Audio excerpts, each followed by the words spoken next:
Hermanos, que el Señor les bendiga. Nosotros los hombres siempre somos personas que estamos expuestos a informaciones. Nuestro mundo en la actualidad tiene una gran ventaja que antes no había, y es que hoy tenemos medios de comunicación, tenemos redes sociales. En todos lados nos informamos, en casa, a través del televisor, de un teléfono, de las conversaciones que tenemos con otras personas. Nuestras vidas están captando información constantemente. Y la información que sea más valiosa para nosotros, en esa información es donde nosotros vamos a invertir tiempo, vamos a invertir nuestra vida, lo que queremos. Casi todas las mañanas, cuando las personas se levantan en estos días, buscan saber sobre las estadísticas de esta pandemia. Los hombres quieren saber cuántas personas han muerto, cuántos infectados hay en su región. Al parecer las cosas son aterradoras en algunos sitios de lo que está sucediendo.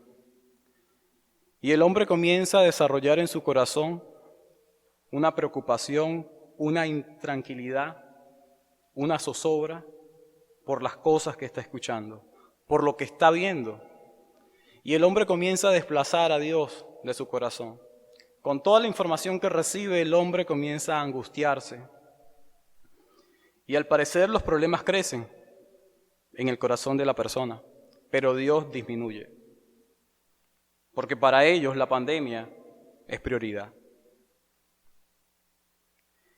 El mejor arma que nosotros podemos tener contra el pánico, contra el terror, contra la angustia, contra la pandemia, es la gratitud. Cuando hablo acerca de la gratitud, no es que estamos ausentes de la realidad. Somos conscientes de lo que está sucediendo en el mundo, lo que sucede en nuestro alrededor. Somos conscientes de eso. Pero ser agradecidos es mostrar nuestra sumisión a la voluntad soberana de Dios. Eso es ser agradecido.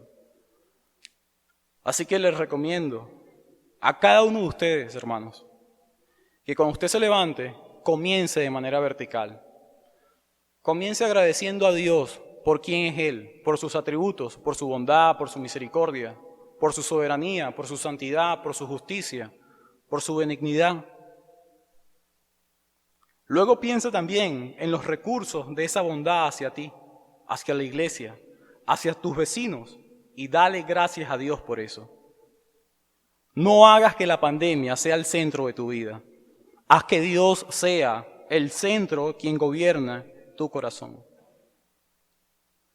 Luego de dirigirte a Dios de manera vertical, dirígete también de manera horizontal, agradeciendo por lo que tienes, por las personas que están a tu lado, por tu familia, por tus hijos, por tu esposa, por esas personas que has tenido muchísimo tiempo para pasar. Dale gracias a Dios también por el lugar donde estás, tu casa. Quizás estás aislado, quizás estás en un hospital, en una cama. Dale gracias a Dios por el lugar donde habitas. Independientemente sea muy bueno para ti o sea muy difícil, pero da gracias a Él por eso. Y por último, da gracias también por las cosas que tienes. Quizás no tengas un televisor para ver información, pero quizás tienes un libro, tienes tu Biblia. Dale gracias a Dios por esa Biblia que tienes. Dale gracias a Dios por un colchón o por una silla donde descansar un rato. Sea agradecido con Dios siempre. Y hoy vamos a ver en el versículo 13 del capítulo 2 de la primera epístola de Pablo a los tesalonicenses, la gratitud y la información que nosotros debemos valorar. El apóstol Pablo nos dice lo siguiente: por lo cual también nosotros, sin cesar, damos gracias a Dios, de que cuando recibiste la palabra de Dios que oíste de nosotros, la recibiste no como palabra de hombres, sino según es en verdad la palabra de Dios, la cual actúa en vosotros los creyentes. Luego de escuchar las palabras del apóstol Pablo, le he colocado a mi sermón recibiendo la palabra. Hoy nada más explicaremos un solo verso, pero un solo verso que está dividido en 4 partes. Lo primero que vamos a ver es ministros agradecidos con Dios, ministros que hablan la palabra de Dios. Lo segundo que veremos en nuestro verso es la palabra que reciben los hermanos de Tesalónica. Una palabra verdadera. Lo tercero que veremos es cómo reciben esta palabra. Y estas cosas deberían servirnos también a nosotros en el día de hoy. Y por último, estaremos viendo lo que hace la palabra. Al leer el verso, nosotros podemos ver el enfoque que se le da a la palabra. Así que el enfoque principal de este versículo 13 tiene que ver con la palabra de Dios. Lo que Pablo nos enseña a nosotros en una oración muy corta para poder analizar este pasaje es la manera correcta en que recibieron la palabra de Dios en Tesalónica. Ellos aceptan esta palabra de una forma correcta. Y quizás tú en tu vida no has recibido la palabra de Dios de manera correcta. Yo creo que este texto nos alienta a nosotros muchísimo para que la recibamos como es, como la palabra de Dios. Este versículo comienza con una frase que es por lo cual. Esta frase expresa la relación que hay entre el pasaje anterior y este pasaje. Y este pasaje se encuentra, hermanos, en la mitad de un fragmento importante para nuestras vidas. Porque el capítulo 2 comienza a hablar acerca de cómo el apóstol Pablo, Sila y Timoteo sufrieron para llegar a Tesalónicas. Pero cómo ellos estuvieron dispuestos a llevar este mensaje. Luego que terminas de leer el versículo 13 y comienzas a leer los otros versos que vienen, que eso lo expondremos el próximo domingo, veremos ya no el sufrimiento de un ministro o de sus amigos. Ahora veremos el sufrimiento de Cristo. Esta palabra, este verso, está en el medio, en el corazón de un pasaje trascendental para nuestras vidas. Importante para nosotros. Así que lo que está al lado del versículo 13, lo que está al lado de recibir la palabra de Dios es aflicción. Aflicción y dolor, tanto en la vida de los ministros como en la vida de Cristo. Eso es lo que hay alrededor de este pasaje. Hermanos, es increíble que Dios utiliza a hombres para que comuniquen un mensaje de manera externa. Pero este mensaje comunicado de forma externa es recibido por los tesalonicenses de manera interna.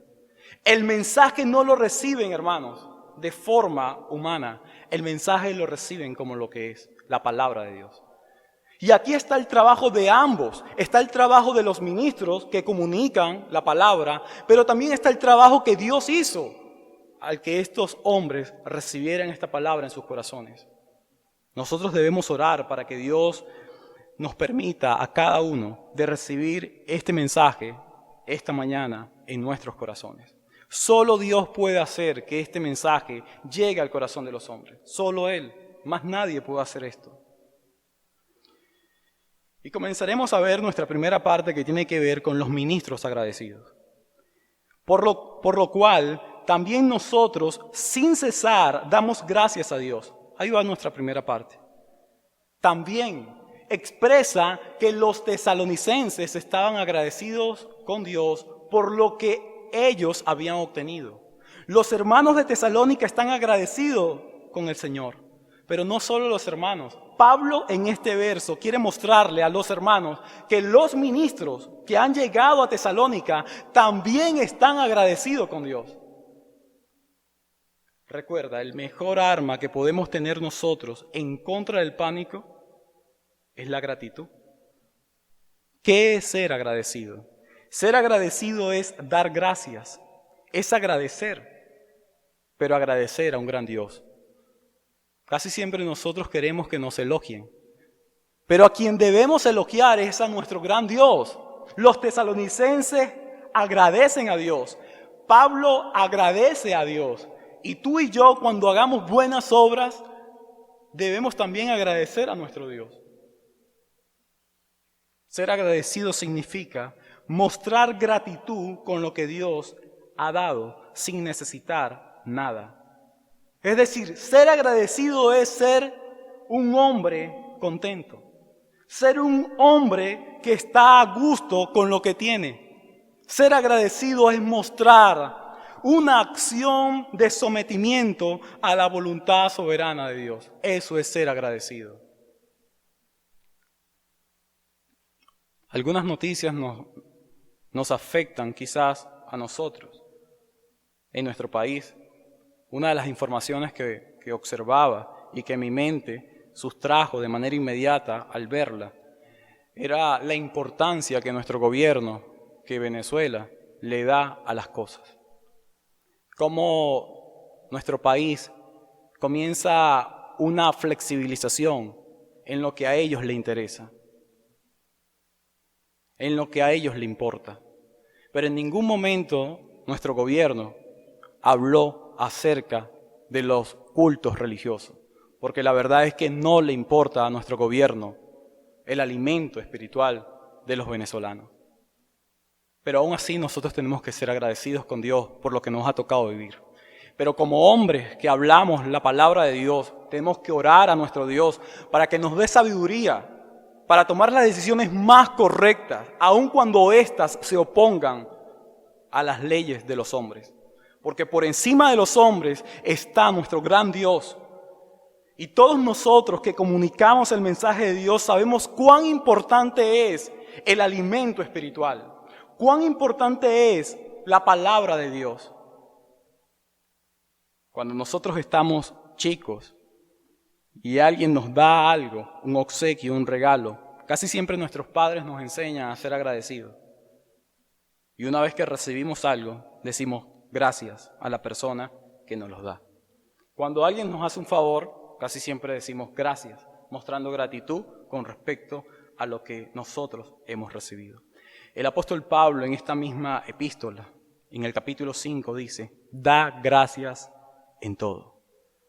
Nosotros debemos aprender a dar gracias a Dios en todo.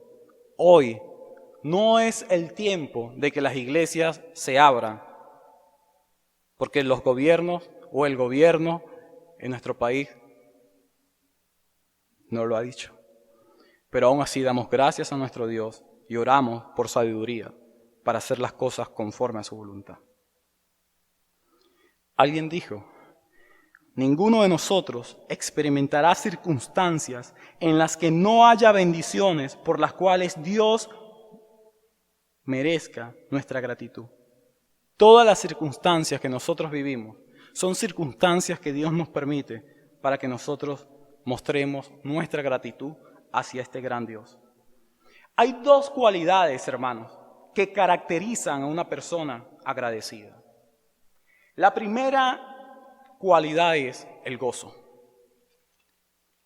Eso es lo que Pablo nos enseña a nosotros en el versículo 16 del capítulo 5. Está siempre gozosos. Así que la primera cualidad es gozo. En nuestros corazones debe haber agradecimiento. En nuestros corazones debe haber gozo. La atmósfera de los hermanos de Filipenses era una atmósfera de gozo, de regocijo. Y lo que Pablo nos llama a nosotros acá es ser agradecido a Dios por lo que está viviendo. Hermanos, cuando los de Tesalónica reciben la fe cristiana, la fe debería haber traído tranquilidad a sus vidas, pero eso no fue lo que trajo. Lo que trajo fue dolor, lo que trajo fue persecución y lo que trajo fue problema. Eso fue lo que trajo la fe de los tesalonicenses. Pero aún así ellos tenían gozo en sus corazones. Tú y yo también debemos aprender a tener gozos en nuestra vida. El apóstol Pablo, en el versículo 9 del capítulo 3, dice, por lo cual, ¿qué acción de gracia podremos dar a Dios por vosotros? Por todo el gozo con que nos gozamos a causa de vosotros delante de nuestro Dios. Tu buena actitud, tu obediencia puede impactar la vida de otros. Aprende a ser agradecido para que esa gratitud sea causa de gozo en otras personas. La segunda cualidad es oración. Una persona agradecida no es solamente una persona que tiene gozo, sino una persona de oración. Capítulo 5, versículo 17. Orad sin cesar. Capítulo 3, versículo 10. Orando de noche y de día con gran insistencia para que veamos vuestro rostro y completemos lo que falte a vuestra fe. Un hombre agradecido no solo tiene gozo, sino también tiene oración en su vida. Y es constante y ferviente. El apóstol Pablo dice, por lo cual también nosotros, Pablo, Silas y Timoteo, sin cesar, siempre, cada momento, de manera continua, damos gracias a Dios. Pablo, Timoteo y Silas agradecen a Dios por la vida de los hermanos de Tesalónica. No solo los tesalonicenses están llenos de gratitud, sino también los misioneros, nosotros. La influencia de estas vidas son influencia de lo alto, son influencia de arriba. El Evangelio, hermano, de la gracia puede relacionarse de una manera muy clara con la gratitud. El Cristo encarnado se somete voluntariamente al plan del Padre, el cual lo expone al sufrimiento. Isaías dice, no abrió su boca. Los evangelios nos enseñan que no fue librado de la cruz, pero también nos enseña que no hubo queja en él. ¿Cómo se llama eso? Gratitud. Tú no puedes ser un hombre que te quejas, una persona que te quejas ante las cosas que suceden. Cristo no lo hizo.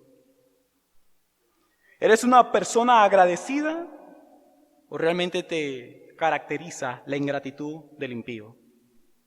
¿Qué es lo que muestras en tu corazón? Lo que estas primeras palabras nos enseñan a nosotros es que tenemos que ser hombres agradecidos. Pero ¿cómo ser hombres agradecidos? ¿Cómo ser personas agradecidas? El secreto está en conocer a Dios.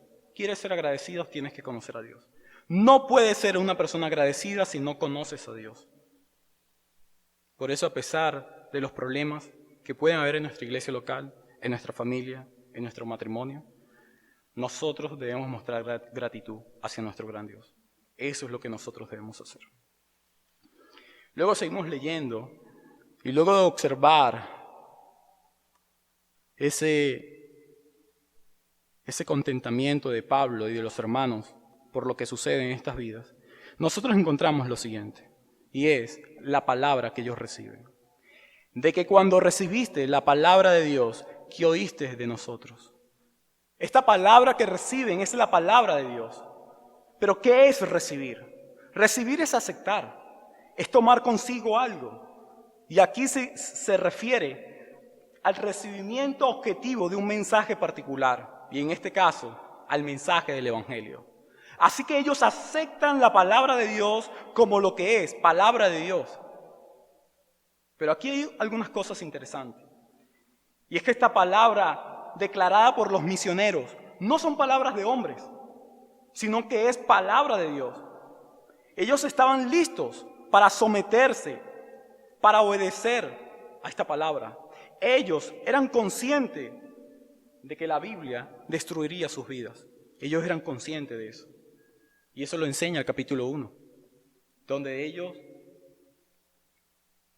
muestran que se habían convertido de los ídolos al Dios verdadero. Donde ellos estaban dispuestos a servir al Dios vivo y verdadero. Así que esta palabra había destruido sus ídolos. Esta palabra había destruido su vida.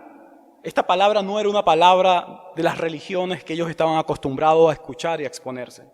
Esta era una palabra verdadera, era una palabra real, era una palabra que tenía un sentido único. Hay 4 actitudes que tú debes tener para recibir esta palabra. Fueron las actitudes que los hermanos de Tesalónica tuvieron. Y estas 4 actitudes las puedes colocar en la segunda o tercera parte. Pero las he colocado en la segunda.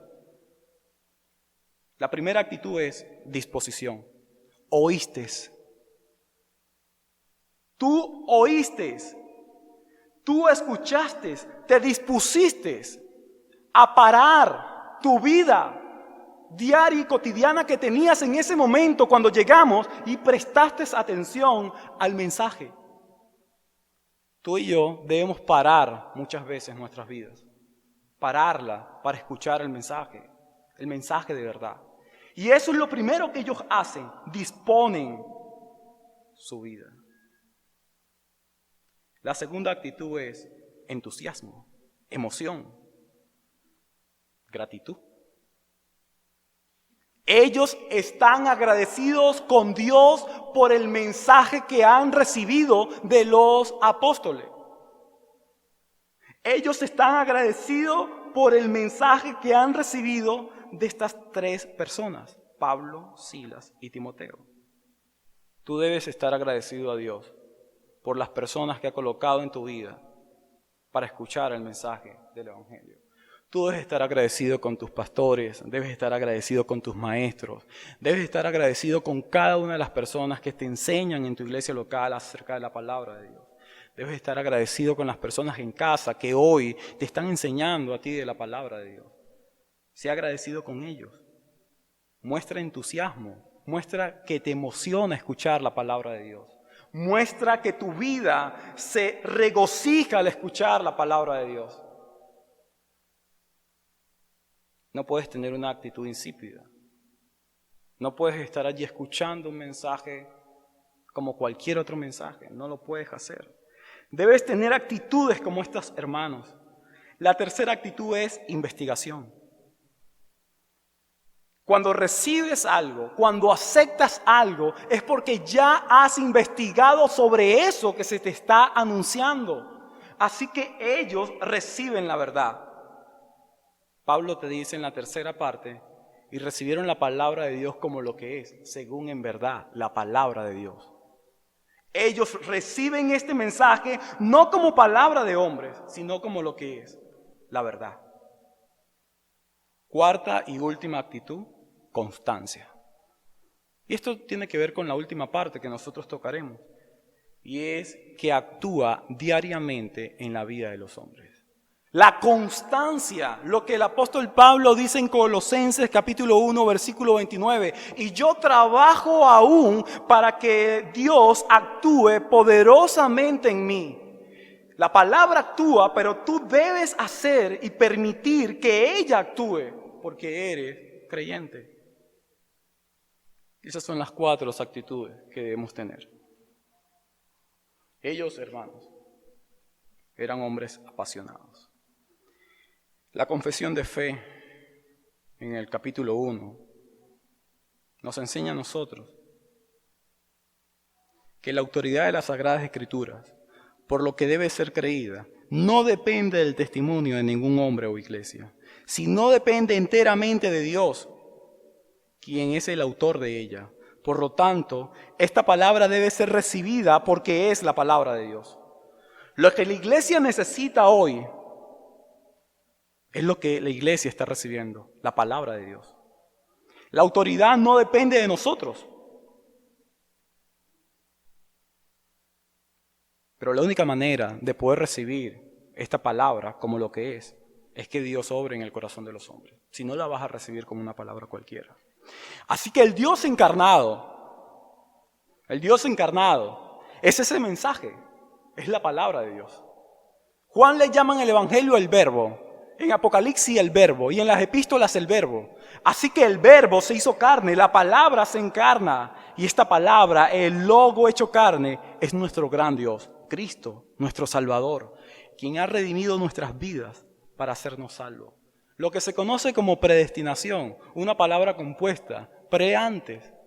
destino, el lugar a donde tú vas, porque Dios así lo ha decidido. Los grandes exponentes de la predestinación son hombres como San Agustín, Tomás de Aquino, Martín Lutero, Juan Calvino y Jonathan Edwards.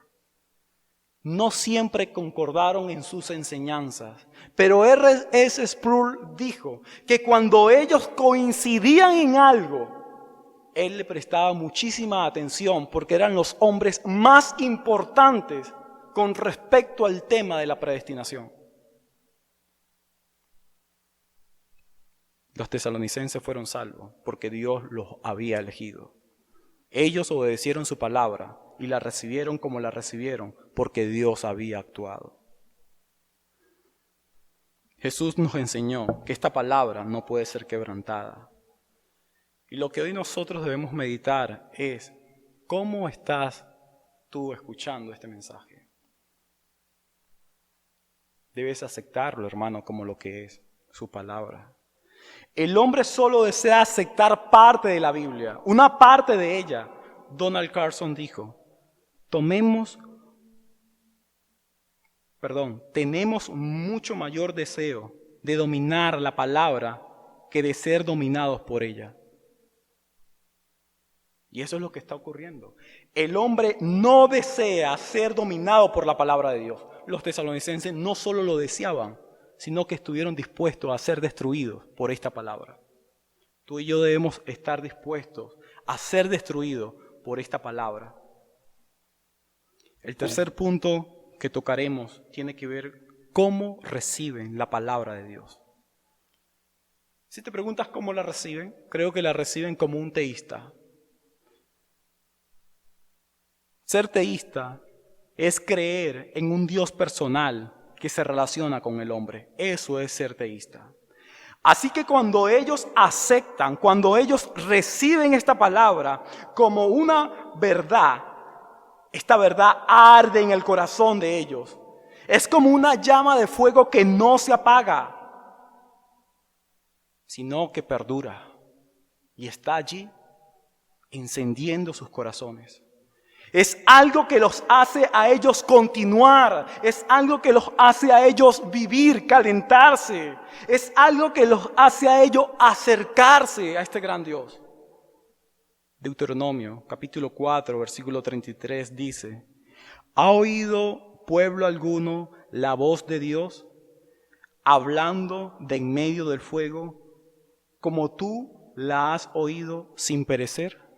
Hermanos, es una gran alegría que nosotros escuchemos su palabra, que su palabra arda en nuestros corazones y que nosotros no seamos consumidos. Eso es un gran privilegio. Pero los hombres que no aceptan esta palabra no solo sufrirán quemaduras de primer grado. Los hombres que no aceptan esta palabra, ellos serán calcinados. Ellos serán cenizas por la eternidad. Ellos serán consumidos por la palabra. Ellos serán destruidos por esta palabra, pero no para salvación, sino condenación. No solo sé un hombre grato, no solo aceptes la palabra como lo que es su palabra, sino ten mucho cuidado cuando te acerques a ella. Tú no puedes jugar con un fuego como este. No puedes jugar con una palabra como esta. Esta palabra es real, es verdadera. Jesús nos enseña a nosotros en Juan 17:17. Dice, santifícalos en tu verdad, porque tu palabra es la verdad. Lo interesante de ese texto es que Jesús no utiliza un adjetivo como verdadero. Tu palabra es verdadera. No, para calificar lo que Jesús está diciendo, que es su palabra. Jesús utiliza allí un sustantivo para decirle, no solo esta palabra es la verdad suprema por todas las verdades. Jesús dice, tu palabra es la verdad. El origen de la verdad es tu palabra y solo ella. Pablo no utiliza un sustantivo. Pablo utiliza un adjetivo. Y es allí donde nosotros vemos, la recibiste no como palabra de hombres, sino según es en verdad, para calificar la palabra de Dios. Pablo está diciendo, esta palabra es verdadera. ¿Recuerdas al inicio del capítulo cómo se le catalogó al apóstol Pablo? Como un hombre que enseñaba error, como un hombre que era engañoso, pero en su mensaje. Los hombres estaban diciendo que la palabra de Dios es una palabra con errores y con engaño. Y lo que Pablo está enseñando acá y lo que los hermanos de Tesalónica están escuchando y reciben es, tu palabra es inerrante, sin errores, y tu palabra es infalible, sin engaño. ¿Ves cómo se conecta una cosa con la otra? Lo que el apóstol Pablo está siendo acusado por sus enemigos, estos hermanos dicen, no es así. Es mentira lo que ustedes dicen. Porque esta palabra es una palabra real, es una palabra única. Y es allí, hermanos, donde hay 4 características acerca de lo que es la palabra de Dios. La primera es su autoridad, la autoridad de las Escrituras. Ella es la autoridad suprema y única. La autoridad más grande es la palabra de Dios. Y por eso Pablo está contento con ellos. Ustedes no han recibido esta palabra como palabra de hombre, sino como lo que según es palabra de Dios. Pablo está diciendo, la máxima autoridad aquí no es el apóstol ni sus amigos. La máxima autoridad aquí es la verdad, la palabra de Dios. La segunda característica es claridad de la Escritura. Todo mensaje debe ser mensaje claro. El mensaje es un mensaje claro. Tú no puedes decir que hay pasajes difíciles en las Escrituras y que esos pasajes hicieron que tú te fueses atrás. O que esos pasajes hicieron que tú cerraras tu Biblia. Tú no puedes decir eso. La confesión nos enseña que las cosas que son necesarias saber, creer y guardar para salvación se proponen y exponen tan claramente en uno u otro lugar de las Escrituras para que puedan ser adquiridas con un entendimiento suficiente por las personas a través de los medios ordinarios. Así que la palabra de Dios es suficiente y es clara. Tercera característica, necesidad de las Escrituras. La forma de conocer el Evangelio es a través de la palabra de Dios. El hombre necesita que se le hable acerca de las Escrituras. Y eso es lo que nuestro gobierno no entiende.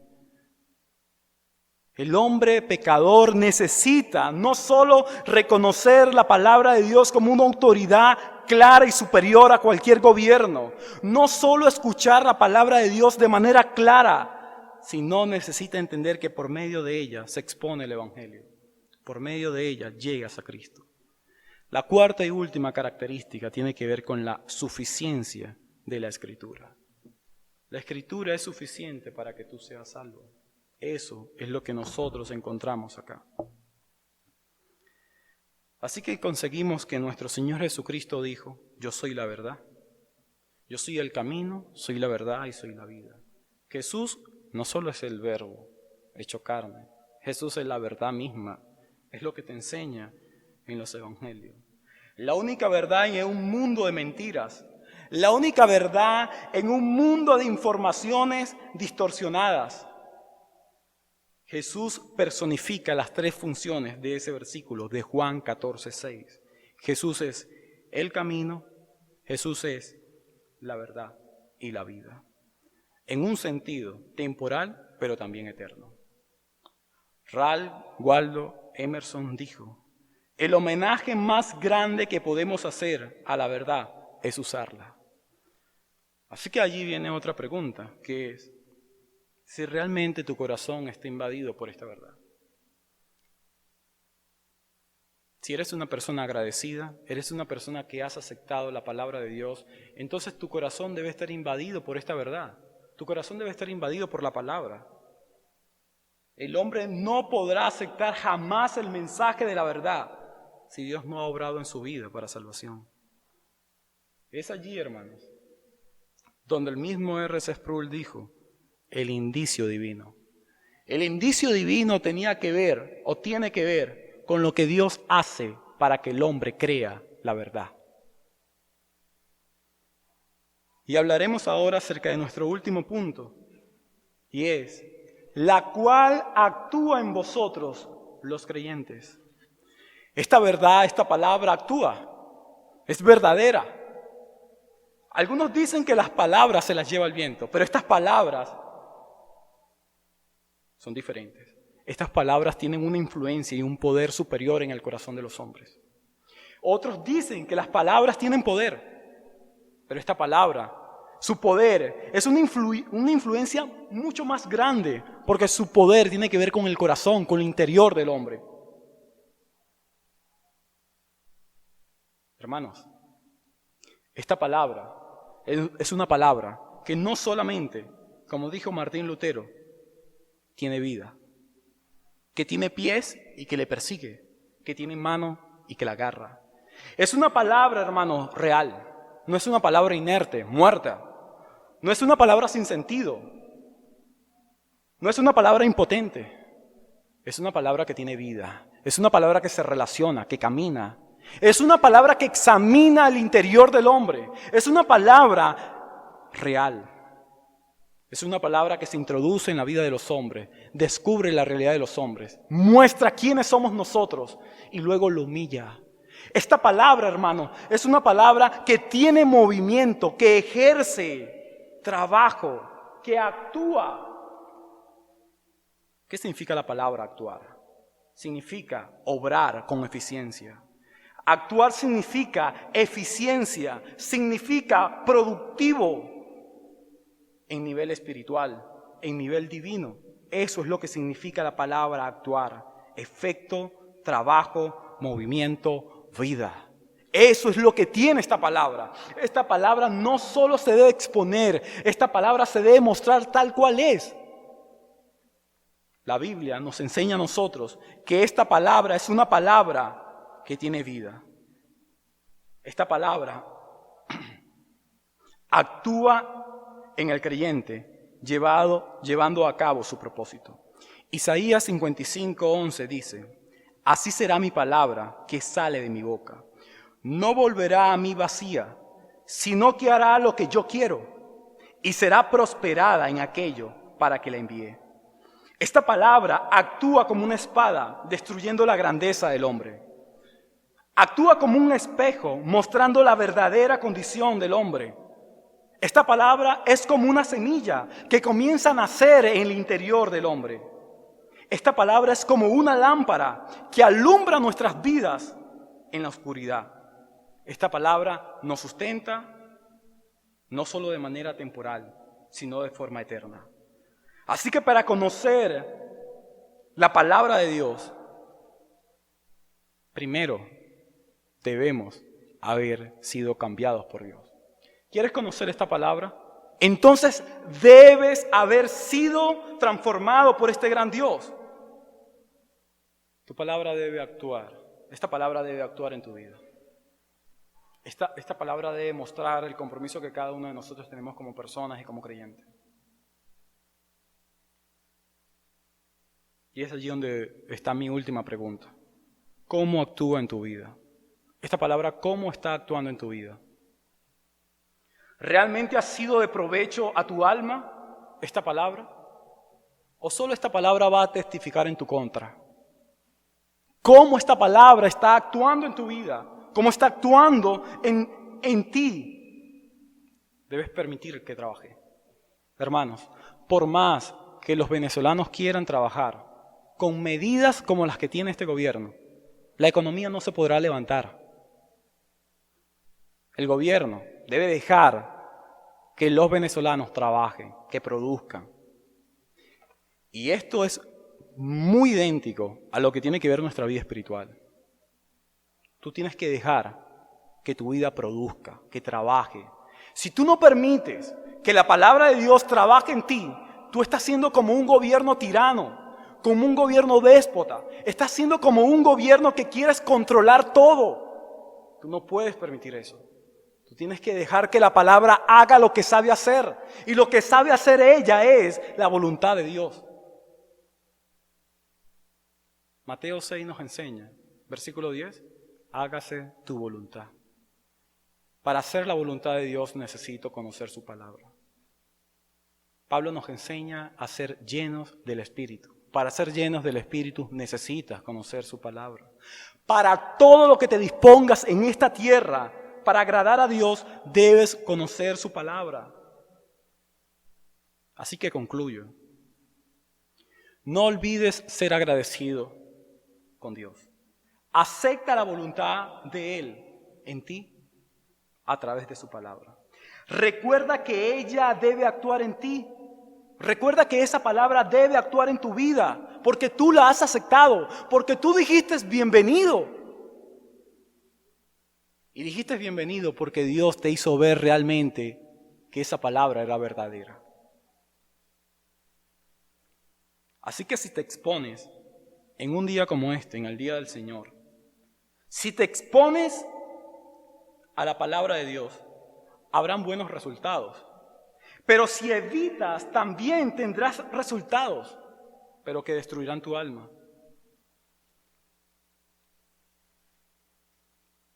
Así que acepta este mensaje como otra oportunidad que Dios te da a ti.